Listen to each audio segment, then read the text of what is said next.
But at the moment, now I'm really worried. Let me just ask him a simple question. The simple fact is this, that he is getting confused about this. His argument was originally about the deficit. It's now drifted quite rightly into debt. But debt is not some esoteric issue. If we do not pay off that debt and have a plan to pay it off, then all our interest charges rise. And the key thing here is, at the end of the day, it stacks up. Whether it's 1/1000th or whatever he calculates, you have to make a start. This is a major start on debt repayment. He needs to tell us now, if it's only, as he says, 1 billion per year, where is he going to find this sophisticated 1 billion to replace it? Thank the Secretary of State for his intervention, and I'm sure his son is getting a better education than I could manage to provide, as he rather ungallantly suggested. But the fact is, it is 1/1000th of the 1.3 trillion debt, and the issue is one of balance and proportion. Is £1 billion... No, I'm sorry, I've given away enough time and I have to make some progress. No, I will not give way. I'm sorry to actually be able to quote some relevant arithmetic to the honourable members, and they don't seem to like it, but it is a fact. And to continue my point, 1 billion a year for 10 years and a national debt is 1/1000th of the national debt. No, I won't give way. No, I won't give way again. I'd be delighted to give way to my honourable friend. Can I also welcome my honourable friend to his first outing at the dispatch box? But perhaps this interchange has just illustrated all too clearly why it is that women are deserting the Tories in huge numbers, because they don't feel that they should be the ones who are having to bear the burden of the debt that exists. And it's that balance that the government has failed to understand. My honourable friend, with her usual sagacity, gets to the heart of the matter. Given that we're talking about a small amount of money in the scheme of things, this is about... The two tests we have set are this. Do the government's plans give fair and due notice to the women concerned? And do those plans bear proportionately on all women affected? The answer is no and no. The bill continues to place the longevity burden disproportionately heavily on women in their later 50s. Even if the other side can't understand the point he's making, we clearly comprehend it this side of the House. The government has actually said it's given us a target when it will have actually paid off the structural deficit. We're into different territory. What I was hoping he might tease the government side on is, of the changes they're making to the social security budget, the overall changes, how much of those changes are actually going to bear on women compared with men and women? Thank my honourable friend for his very important point. I mean, what this bears on is the fact, for all the talk, the other side of the House don't understand the difference between a deficit and a national debt. I mean, that's pretty clear from our discussion so far. No, I won't give way. So let me restate our case. This bill fails the two tests we set on fair and due notice of the rising pension age for the 500,000 women concerned.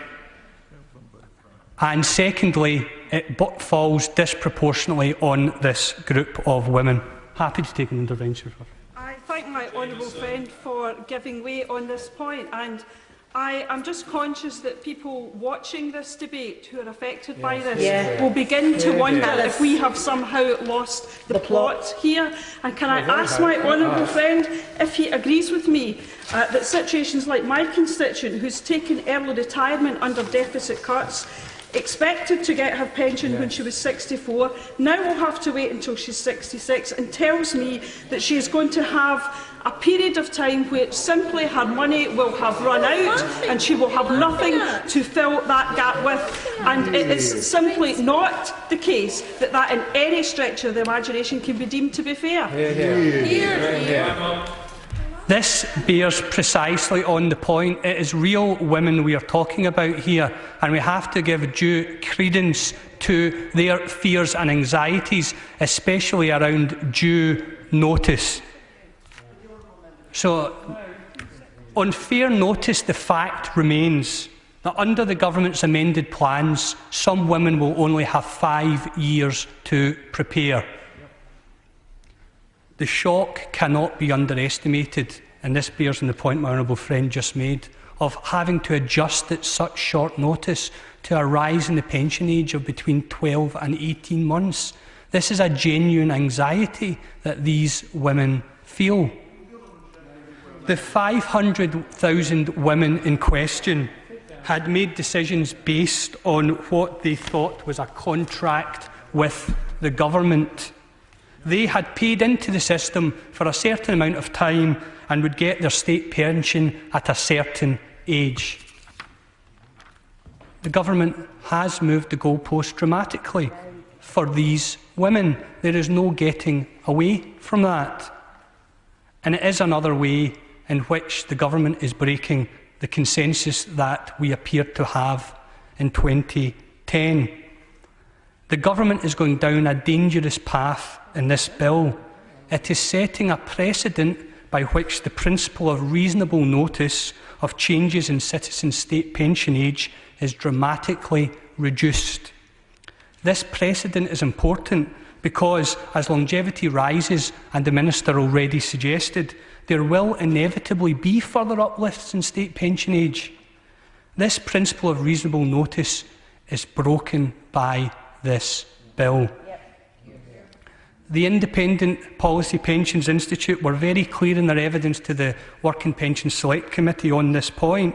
The 95 Act gave women 15 years' notice, and the Pensions Policy Institute, although understanding longevity rising and the necessity of making changes quicker, still maintained that 10 years needed to be the minimum notice that any woman was given. I'll be delighted to give way. I'm grateful to the gentleman for giving way, and I share his point that really the principle that the goalposts can be shifted with very short notice is a serious one.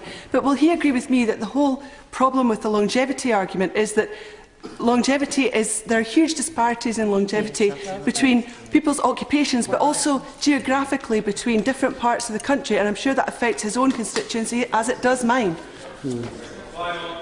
The Honourable Lady makes a very, very good point, and it's an issue which my honourable friend, the member for Croydon, often raises. Averages can hide great disparities by social class as well as gender, and that is a very important issue which I'm sure the Minister is very well aware of. Mr. Speaker, the principle of reasonable notice is broken by this bill. The government's concessions do not meet the fair and proper notice test, a principle of crucial importance. But the second test we set for the government was the proportionality test. The government is unfairly, disproportionately singling out women aged 57 and 58 for harsher treatment. I do not suggest that the government has singled out these women deliberately. Of course not. But I do say the government is not doing enough to compensate these women who have lost out in a birth date lottery not of their own making. These are not women who can afford, on the whole, the burden the government is placing on them. They have certainly done nothing to deserve it. No. The government should not make women like this carry the heaviest burden of rising longevity. It is unfair and unjust. 500,000 women will still have to wait between a year and 18 months longer than they would have to reach state pension age. As I've previously stated, 330,000 women, 1/3 of a million, will have to wait exactly 18 months longer, with both the psychological and financial burden this imposes. Be delighted to. I'm extremely grateful to the Honourable Member. He's being very generous. There is a further unfairness, actually, which is the regional one, and that is the availability of work. As if people are to work longer, where are the jobs going to come from? And that certainly affects his constituency, my own, and the North East of England, and many other places. And not only that, of course, if they are filling jobs at the age of 65, 66, the knock-on effects on youth unemployment are also substantial. The honourable gentleman makes a very, very important point. If women, and men too, are to work longer, but in this case women, we have to look at the figures for employment. My understanding is that up to 38% of women aged between 56 and 60 are not in employment at the moment. That is a very real issue that I'm sure the Minister is considering.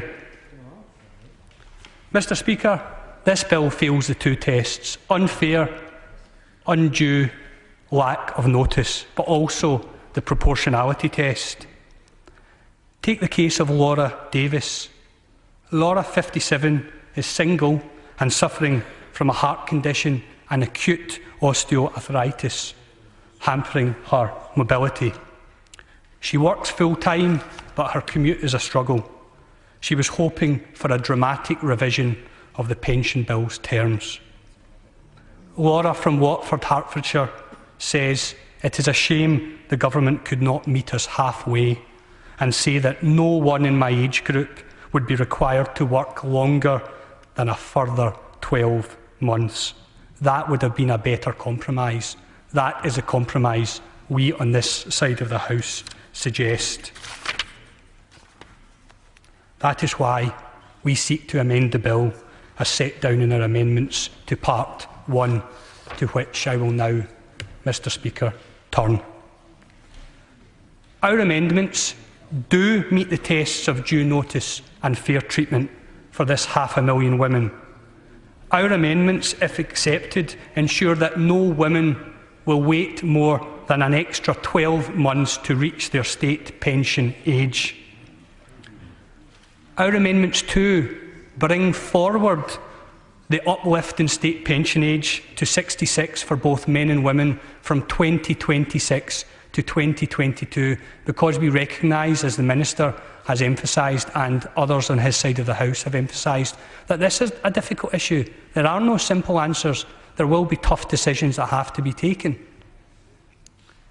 Our amendments, therefore, balance the sustainability, Mr Speaker, of the pension system with the need to treat all women fairly. Our amendments offer a substantial saving of $20 billion, but not at the expense of these women. The difference in annual savings accruing from our amendment versus the government, as I emphasised earlier in response to some interventions, is equivalent to 0.1% of central government spending in 2011-2012, or 1.3% of the government's annual pensions budget. Given the undue, disproportionate and unfair burden being placed on these women, I do not think that is too high a price to pay. It is therefore not credible for the government to I'll give way to the honourable member for East and Bartonshire first, followed by her honourable friend.